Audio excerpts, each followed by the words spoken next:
Many thanks there to Virgil van Dijk, and I guess he can't do everything.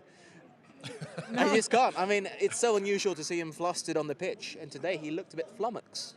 I think sometimes that again is when you've built up such a good relationship with Dijk-Gomez, and then you have that new partner come in alongside you. You know the strengths and weaknesses.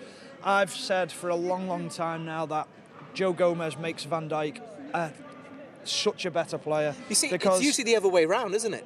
People say Van Dijk makes... But Van Dijk has that opportunity to go tight to players because he knows that Gomez has got that pace in behind. Yeah. Gomez can give you 2-3 yards, he'll still catch you. So he knows that he can go tight himself. I just think the way Gomez plays as well suits Van Dijk, and the partnerships they're not always the ones that you think will work as well as they do. I just think they complement each other so well. Are there the makings of one of the best Premier League partnerships in terms of centre-backs in the long-term future if Gomez and Van Dijk stay fit and continue to play together? Well, off the top of my head, I'm struggling to think of a better one right now, anywhere in Europe.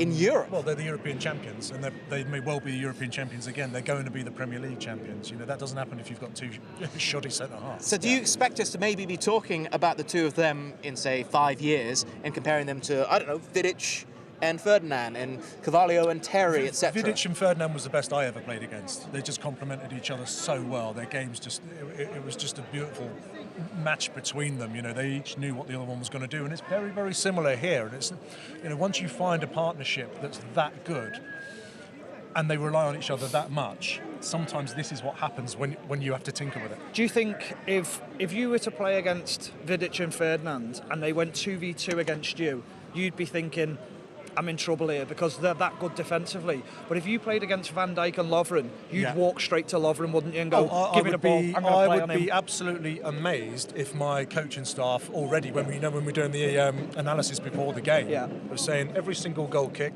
we're putting it on Lovren's head. Every time the ball is played into someone, put it into Kitz's feet in front of Lovren, and we'll play off there. There's no point in playing to Van Dijk. He's the best centre-half in the world. Best centre-back partnership alongside you at the back? Who did you feel most comfortable with? To be honest, it was when I was at Blackburn and I played with Ryan Nelson. Oh, yeah. So we had Ryan Nelson and Chris Samba. And again, they complemented each other. Chris Samba went and won every header. Because he's big. But but also had great pace to recover. Ryan Nelson was just, positional sense was immense. Loved the physical aspect of the game. If you wanted to try and beat him up, not a chance. He'd love that physical battle. But technically as well, passing-wise, brilliant on the ball. So that was my perfect relationship, because also Ryan Nelson would just tell me, right, you're go and press, come back here, I want you inside me.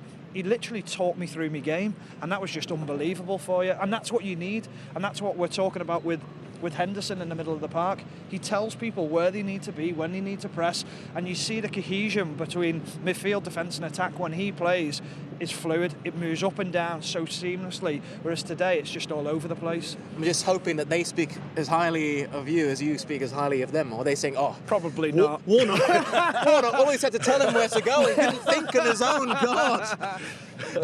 Wherever you are, guys, I really hope that that's not the case, in due respect to you.